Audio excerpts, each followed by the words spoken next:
impact wrench kit, which is produced by GOXAWEE. Alright, so here we have the impact wrench. It feels pretty sturdy and has a standard layout. On the side there's a switch to switch between forward and reverse. This particular switch stays pretty pronounced, even after being pressed, which is a good thing. There's also a LED light, which helps illuminate the work area. However, it's a little bit too low.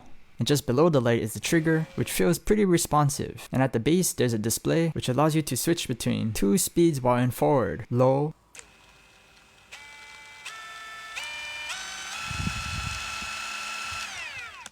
and high.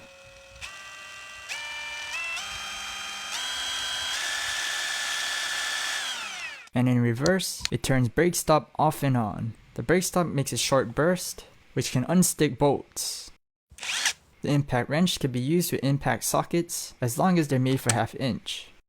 It also can use hex bits, which isn't a common feature, which gives it additional functionality as an impact driver. Here are some tests with the impact wrench.